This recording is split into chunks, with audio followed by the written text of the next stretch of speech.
Salut! Aujourd'hui, je vais vous raconter l'histoire, de mon aventure au 4L Trophy que j'ai fait il y a maintenant un peu plus d'un an parce que c'est une aventure sur lequel, on mérite de revenir et elle a été épique et très longue et très compliquée par moments, mais elle mérite d'être, vraiment posée et je pense que je ferai peut-être une deuxième partie sur toute la préparation qu'on a fait, pendant facilement un an avant et qui nous a, permis de partir. Mais ça, ce sera potentiellement dans un deuxième temps. En tout cas, aujourd'hui, je vais juste vous raconter l'aventure. Donc ça commence, quand on a descendu la voiture de La Rochelle déjà jusqu'à Bordeaux, puisque, elle était sur La Rochelle, puisque le père de Claude avec qui je suis partie, nous a fait la voiture et est à La Rochelle. Donc on a descendu cette voiture, on était hyper contentes. C'était la première fois qu'on la conduisait sur une longue route. On l'a descendue à peu près un mois avant le départ. Bon, on a eu encore quelques soucis, mais ça, je pense que ça viendra après. Le grand jour arrive, on décide de partir depuis notre école, qui était un de nos sponsors, jusqu'à, dans un premier temps, Biarritz. Et on a eu la chance que toute l'équipe qui nous a suivis pendant cette année nous accompagne. Donc on part, on prend la route, pour arriver, il me semble que c'était le mercredi où on devait être sur place, ou le jeudi. On part la veille et heu et là on part, on roule et on doit faire la moitié du trajet à peu près et on tombe en panne. Première panne et vous allez voir que ça va être une première panne sur une longue, longue liste de pannes. Première panne, heureusement que l'équipe était là, on sort de l'autoroute et on se met sur les départementales pour rouler ensemble. On a fait 3 pannes ce jour-là où on conduisait et d'un coup, on avait l'impression que le l'accélérateur était coupé et juste la voiture refusait d'avancer. Donc on a fait ça 3 fois pour arriver à un premier garage. Les filles nous ont tractés. C'était un bourbier monstrueux, mais on l'a fait. On arrive au garage, il nous décrasse, je sais plus quoi et il nous dit: «Bon, bah, là, vous avez de quoi arriver jusqu'au village départ à Biarritz» pour aller voir les mécanos, sur place. C'était surtout ça. On repart, donc en tout, sur cette matinée-là, enfin cette journée-là, du coup, ça nous a pris beaucoup de temps pour arriver à Biarritz finalement. Hem, on arrive là-bas, on voit les mécanos sur place et ils nous changent, je sais plus ce qu'ils nous changent. Je crois que c'était le filtre à essence qu'on avait déjà changé, mais bon, ils nous le changent, on se dit: «OK, bah, c'est réglé».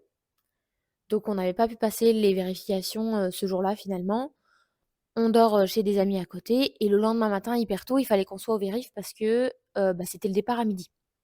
On passe les vérifs, tout le monde est impressionné par le moteur, il est neuf, la voiture, elle est parfaite. Franchement, elle est parfaite. Donc tout va bien, on roule, ça marche et là, c'est le départ. Donc il y avait un monde fou sur cette, je crois que c'était un énorme parking, avec des milliers de voitures et des milliers de gens et avec une ambiance de folie. J'ai mangé des frites à 10 heures du matin, je crois, qui étaient pas très bonnes, mais ça me faisait du bien. C'est l'heure du départ, on prend le volant et on y va. Là, le but, c'était de rejoindre Biarritz, jusqu'au sud de l'Espagne en à peu près, 3 jours, 2 jours. Donc c'est quelque chose qui se fait à peu près. On s'était dit: «On dormira aux alentours de Salamanque». Comme ça fait à peu près moite-moite. Hem et en théorie, on peut passer toute la journée, dans le sud de l'Espagne avec, du coup les autres, rencontrer les autres, profiter de la plage, pourquoi pas, en tout cas avoir une petite pause avant le début de la vraie aventure. Et là on part et sur cette première journée, on a fait, il me semble, 11 pannes. 11 pannes et les mêmes. La même chose à chaque fois, où on a l'impression que le l'accélérateur est coupé et que la voiture avance plus. Sauf qu'on fait ces pannes-là sur l'autoroute. L'endroit, je pense, le plus dangereux de la terre, c'est l'autoroute espagnole. Les camions, quand ils te doublent, que tu sois sur la bande d'arrêt d'urgence ou pas, ils te doublent avec, à peu près ça d'écart. Donc tu as l'impression que tu vas mourir à chaque fois et c'est terrifiant. Donc on fait ces 11 pannes et moi, je me semble que vers la 7 ou 8e, j'abandonne. En fait, vraiment, Dès qu'on tombe en panne, on sort de la voiture, on met nos gilets, on avait pris l'habitude. On met nos gilets, on attend sur le bord. Mais en fait, c'est tout ce qu'on peut faire parce que donc ce qu'on saura après, mais c'est que ce problème, en fait, il faut que ça redescende et si ça redescend, après, on peut redémarrer. Donc en fait, ça prend 3 minutes. Donc on s'arrêtait, on laissait le problème redescendre et on repartait. Mais sauf que ça devient quand même un peu lourd. Donc les premières pannes, on était avec tout le convoi finalement 4L. Donc quand on s'arrête sur une aire d'autoroute, il y a minimum 20 4L. Donc on arrive à demander de l'aide à tout le monde.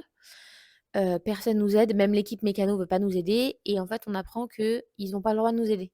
Enfin, techniquement non, parce que en Espagne, ils ont pas le droit d'intervenir, donc tu es tout seul jusqu'à ce que tu arrives au bateau, que tu passes le bateau pour le Maroc et au Maroc, ils t'aident tout ce que tu veux.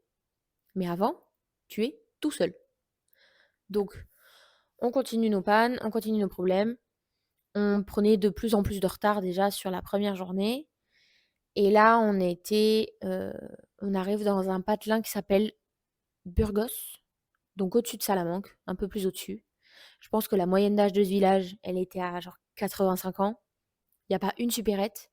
Et quand on voit sur le bord de l'autoroute, il y a un espèce de PMU café dégueulasse, un bar à striptease, un hôtel miteux et un garage. Et après, c'est des villages, enfin, c'est des petites maisons dans le village de vieux. Il n'y a rien. Dans ce village, il n'y a absolument rien. Donc, on retombe en panne à ce moment-là. C'est la 11e panne de la journée. Et l'avantage, c'était que sur la route, quand on a fait les différentes pannes, bah, si moi j'étais démotivée, Claude me remotivait et inversement. Donc, on a réussi à quand même pousser au maximum. Sauf que là, la 11e, là, on dit stop. Il est 21h. Et là, ça suffit en fait. Enfin, c'est trop.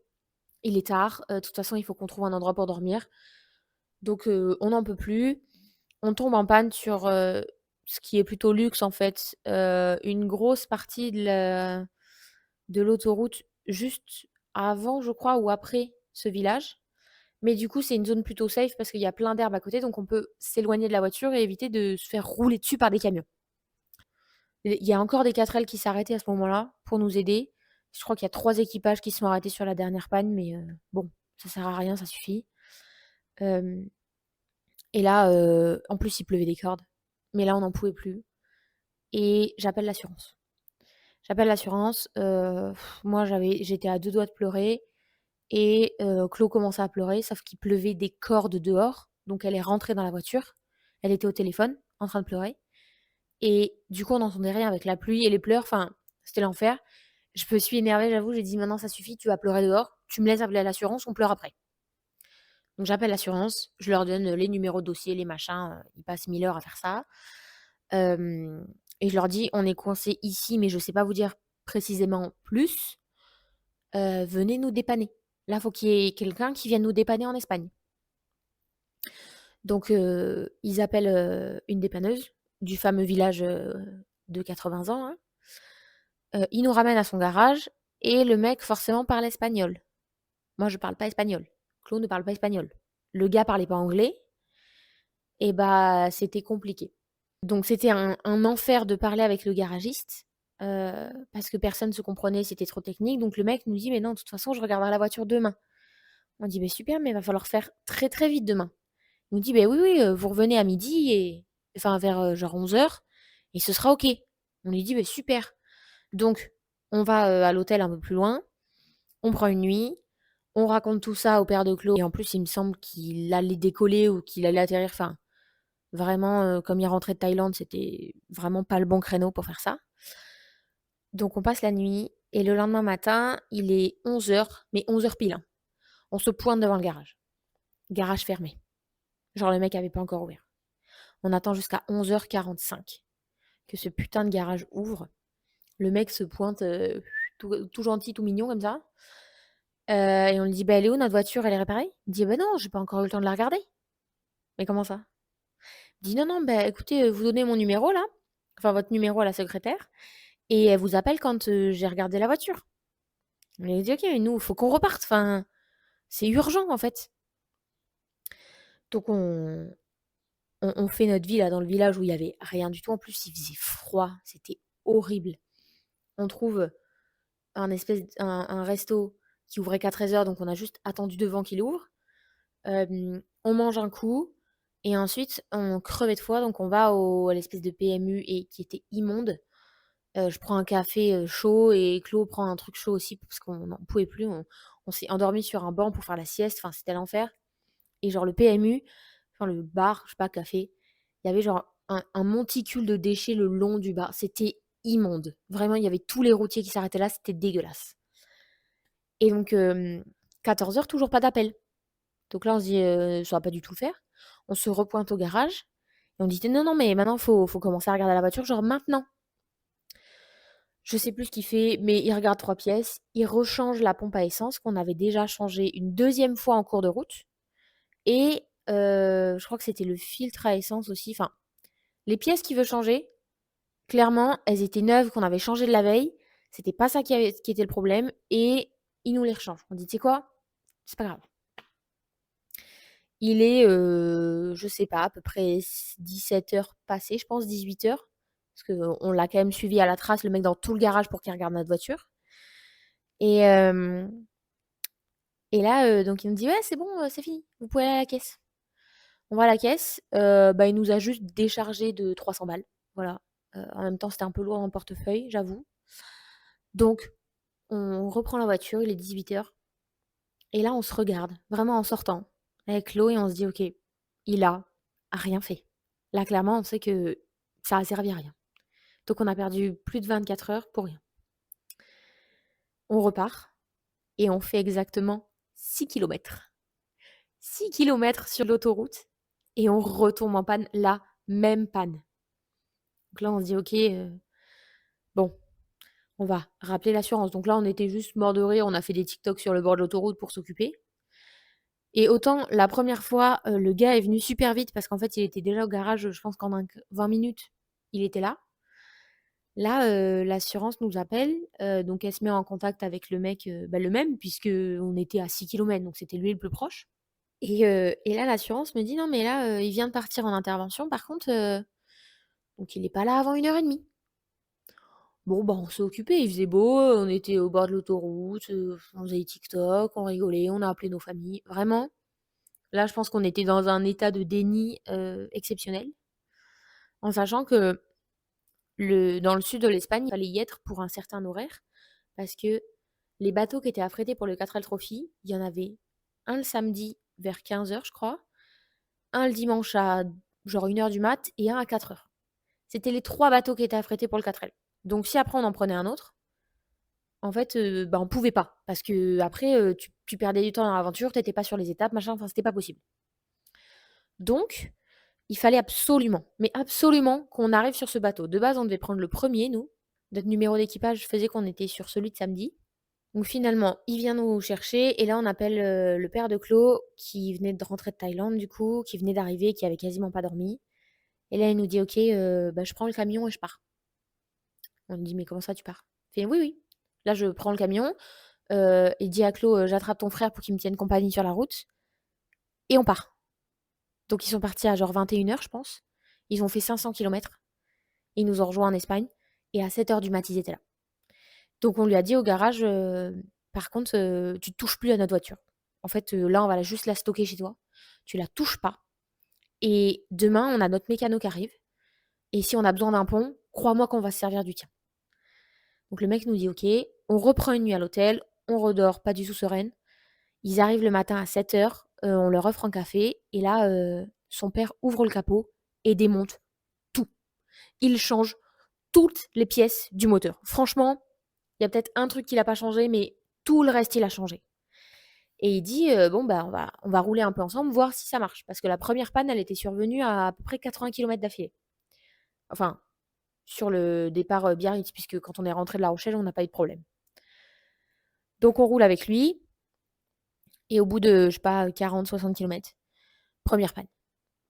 Donc il nous suivait derrière avec le camion, il voit qu'on s'arrête, il se met sur le bord, il vient voir la 4L, je sais pas ce qu'il fait et finalement on échange de place. Donc moi je monte dans le camion avec le frère de Claude et lui monte dans la voiture avec Claude. C'est lui qui conduit. comme ça il peut sentir s'il y a un truc, quelque chose. Donc, première panne, on s'arrête sur le bord d'autoroute, il défait un truc, je sais pas quoi, on repart. Hem, on refait une panne. Sauf que là, et ça je pense que ça m'a marqué, on était sur un espèce de virage dans l'autoroute. On était dans le virage, donc c'était hyper dangereux. Les camions roulaient hyper vite, hyper près, et là la voiture ne redémarre pas. Le problème, c'est qu'elle a toujours redémarré. Là, elle ne redémarrait pas. Et là, on s'est dit: «Mais on est foutus. Vraiment là, on est foutus». Et puis jamais on va arriver, en fait, jamais on va le faire ce 4L Trophy. Moi, je commence à enfin là, j'avais complètement baissé les bras et j'étais tellement saoulée et fatiguée que j'avais presque envie d'arrêter, genre volontairement de me dire: «Écoute, on fait rapatrier la voiture, on prend un train et on rentre». Franchement, j'ai plus aucune envie d'y aller. Donc je sais pas trop ce qu'il fait, mais il passe bien 5 minutes sur l'autoroute et 5 minutes sur une voie où tu es pas en sécurité, c'est vraiment très, très long. Et il passe un moment et là, je sais pas ce qu'il fait, genre, je le vois, il arrache un tuyau et il fait: «J'ai trouvé la panne!» Donc bon, je dis: «OK, très bien». Moi, j'étais de toute façon au fond du seau. Il fait redémarrer la voiture, on s'arrête sur l'aire d'autoroute suivante et il me dit: «OK, j'ai trouvé la panne, je sais ce que c'est». Il me dit: «Par contre, c'est lié au réservoir, donc il faut que je démonte le réservoir. Sauf que s'il est accroché au châssis, en fait, il me faut un pont. Donc s'il me faut un pont, c'est fini, l'aventure elle est finie». Heu, donc il commence à démonter des trucs, machin, je lui passe les outils et tout. Et on avait mis parce qu'il avait pris le camion avec, l'espèce de rampe, donc en fait, on avait mis la voiture à cheval dessus pour qu'il y ait de l'espace en dessous, pour qu'il puisse, atteindre le réservoir et là, au moment de le défaire, il est accroché au châssis. Elle me dit: «Non, mais là, c'est accroché». Donc je me rappelle lui passer les outils avec juste les larmes qui coulaient non-stop. J'étais là: «Tiens, tiens» et complètement désespérée de finalement, bah, en fait, lui passer les outils, mais pour rien. Et il me dit: «Non mais c'est bon, ça me saoule, j'ai trouvé une solution». Parce que c'était une vis qui accrochait du coup le réservoir au châssis. Il prend un énorme marteau, il a défoncé la vis. Vraiment, ça a fait un boucan monstre.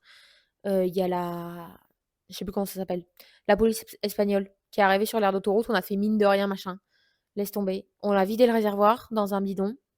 Il démonte le réservoir et en fait là, il voit un petit truc. Ça fait, l'équivalent d'un piège à moustiques un peu, où ça fait genre 4 colonnes en plastique avec du filtre entre les 2 et un fond en plastique. Et en fait, ce truc-là bougeait était accroché au tuyau dans le réservoir, donc qui permettait de pomper l'essence mais ce truc-là bougeait et donc en fait remontait. Et il me dit: «Mais ça, c'est pas normal que ça bouge. J'ai pas confiance, je l'enlève». Il l'enlève, il remonte tout machin, donc là, il était 14h. On était samedi, un peu au-dessus de Salamanque, donc il nous restait, je sais plus, franchement, je sais même plus, je dirais 800 kilomètres. Et là, il nous dit: «Non, mais c'est bon». On roule, 15-20-30 minutes, on s'arrête et là, il nous dit: «Écoutez, là, les filles, ça commence à faire loin de la France. Eux, il faut qu'ils rentrent parce que déjà, ils ont pas dormi et après, ça va faire trop loin pour rentrer, donc on va y aller, mais là, c'est bon les filles. Vous pouvez y aller». Donc nous, on se chiait dessus, clairement, on n'avait pas du tout confiance, enfin, en lui si, mais en la panne réparée, pas du tout parce qu'on avait l'impression que ça allait recommencer. Et comme ça faisait l'effet de quand on lâche un peu l'accélérateur, le trajet a été un enfer.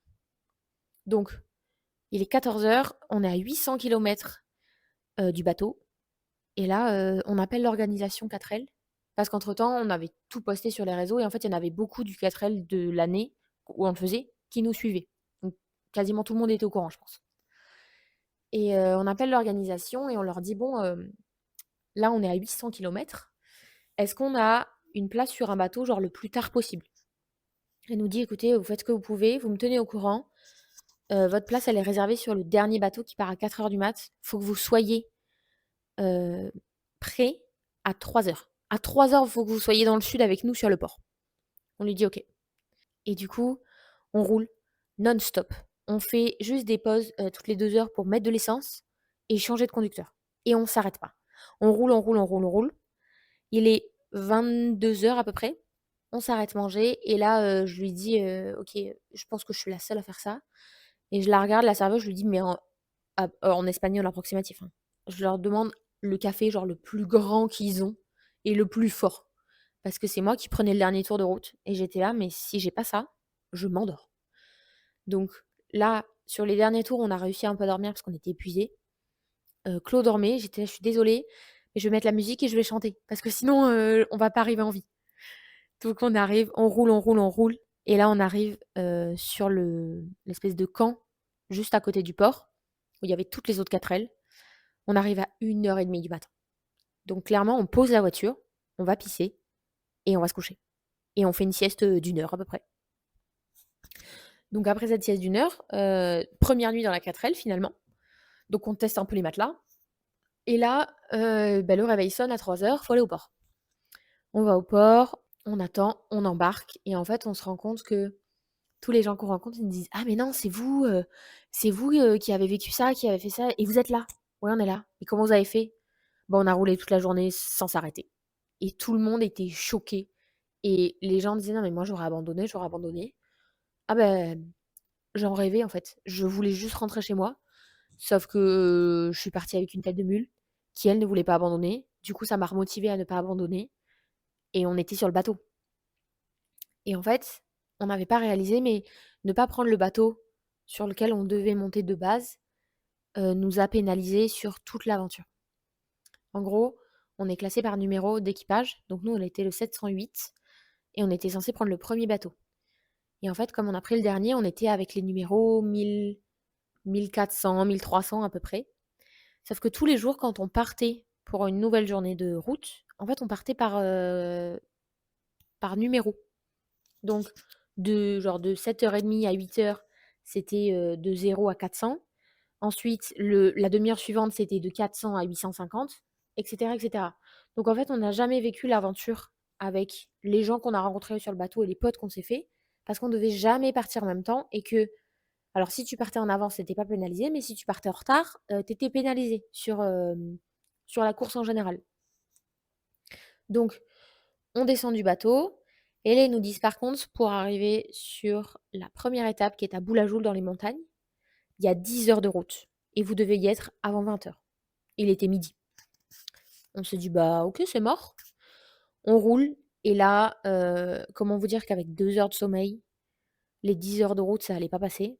Donc on a fait des tours de 1 heure, 1 heure et quart, je pense, où on changeait toutes les heures parce que en fait, on tenait pas, on dormait et donc il y a beaucoup de photos officielles où on me voit dormir contre la vitre, genre bouche ouverte et tout, parce qu'on était épuisés. Donc on a fait quasiment 24 heures de route en 48 heures avec 2 heures de sommeil.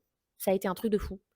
Mais le soir, on arrive en plus, on est tous arrivés après, il était à peu près 21 heures quand on est arrivé à Boulajoul ou 22 heures. Donc pas le temps de prendre une douche, de toute façon, il y en avait pas. Là, c'est on mange vite fait et en fait, on va juste se coucher parce que le lendemain à 7 heures, tu repars. Donc on dort, on se lève pour aller à Merzouga, qui était pas très loin de la frontière algérienne et c'était, un camp sur lequel on allait rester 3 nuits parce qu'après on faisait des circuits la journée, dans le désert. Trop stylé. Donc on part, on attaque les pistes, moi j'adore, je vis ma meilleure vie sur les pistes, Claude déteste, je déteste la route, elle adore. On trouve un consensus, elle prend le volant quand on est sur de la route et je prends le volant sur les pistes parce que je kiffe. Je me sens trop bien, je suis là, j'ai l'impression d'être, James Bond, j'adore et je sais pas comment j'ai fait pour ne pas crever un pneu parce que franchement, j'ai pris des cailloux des fois, je me suis fait défoncer par Chloé. Vraiment, elle m'a défoncé à chaque fois, elle était là: «Non, tu abuses, celui-là tu aurais pu le voir, hein». Elle m'a défoncé. Bref, donc on se fait quelques potes finalement qu'on retrouve sur les bivouacs le soir, mais en fait, c'est compliqué parce que la plupart de la journée, on est quand même toutes les 2 toutes seules et on a l'impression quand même de passer à côté de quelque chose. Donc on fait notre aventure, ça se passe relativement bien et je pense qu'un des souvenirs qui m'a le plus marqué finalement, c'est, prendre l'apéro sur les dunes du Sahara. En fait, Merzouga, on était sur une immense plaine. Le camp était là et on voyait en drone, c'est un camp immense et on était au pied des dunes. Donc un soir, on est juste monté et on a vu ça et c'était, je pense, un des plus beaux paysages que j'ai vus. C'était incroyable. Mais on a eu l'impression de passer à côté de finalement toute la partie sociale, du 4L Trophy parce qu'on était relativement seuls. On continue notre aventure et vient les dernières étapes, hem et surtout la dernière étape qui était, je crois que c'était l'étape marathon, je sais plus, où en gros on est 48 heures tout seul. Donc tu roules et en fait, il y a des espèces de checkpoints à passer et ils nous avaient recommandé de dormir à côté d'un checkpoint pour être à peu près en groupe, mais surtout, interdiction de rouler de nuit et en vrai, il faut pas se mettre trop près des villages parce que, ils le savent, ils savent ce qu'on a dans les voitures, donc en fait, ils vont forcément venir réclamer les enfants, machin. C'est très compliqué et en fait, on s'arrête près d'un checkpoint, on retrouve des gens qu'on avait rencontrés de base à Bordeaux, qui faisaient le 4L Trophy, qui partaient avec des potes, hem et on les a retrouvés. On s'arrête près d'un checkpoint un peu, pas très loin d'un village, donc bon, ça craignait, mais tant pis et là, on s'est vraiment senti de trop et pas du tout accepté, donc on s'est dit: «Très bien, heureusement qu'on finit demain». On fait notre soirée, bon, c'était quand même très cool, on a fait un feu, on part le lendemain, on finit la route et là, on arrive à Marrakech et là, Marrakech, c'est l'ovation et là, on se dit: «Putain, mais on l'a fait». En fait, vraiment, là, on est arrivé au bout. Bon après, il y a le retour à faire, hein, mais on est arrivé au bout et ça, c'était un truc de fou.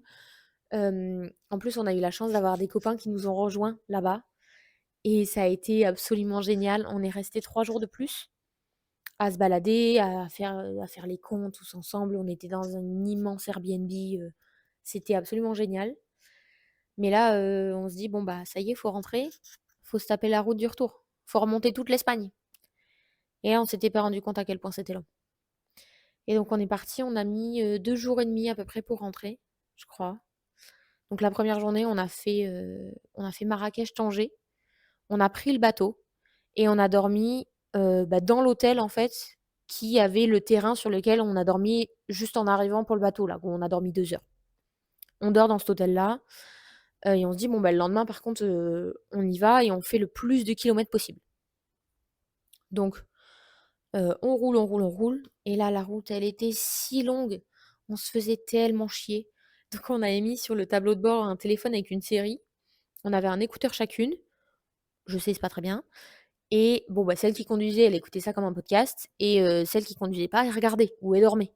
Mais du coup, ça nous a occupés et je sais pas combien d'épisodes on a regardé de Grey's Anatomy et de je crois que c'était HPI, je sais plus. Mais on a regardé une quantité d'épisodes, vous avez même pas idée. Et on s'est arrêté et bah, un peu au-dessus de Salamanque et un peu au-dessus de Burgos, de là où on avait dormi. Enfin, là où on a eu tous nos problèmes et toutes nos pannes qui nous a ralentis pendant quasiment 2 jours.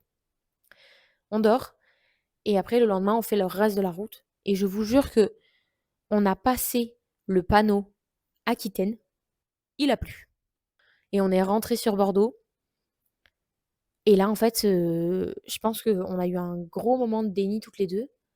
On était là: «Bah, OK, c'est fini».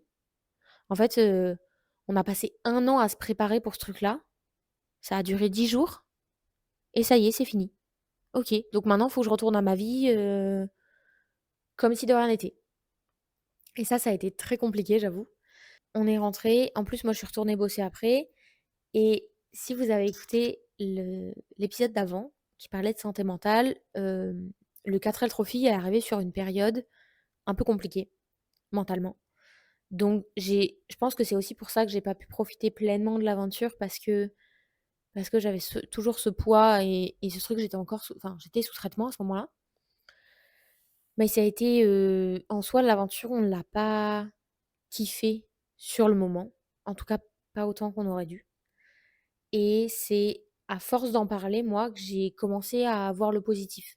Parce qu'au début, en fait, j'en parlais beaucoup en négatif de toutes les pannes, de tout ce qui s'est passé parce qu'on a quand même fait 15 pannes en 3 jours. C'est énorme et 1000 personnes auraient abandonné avant.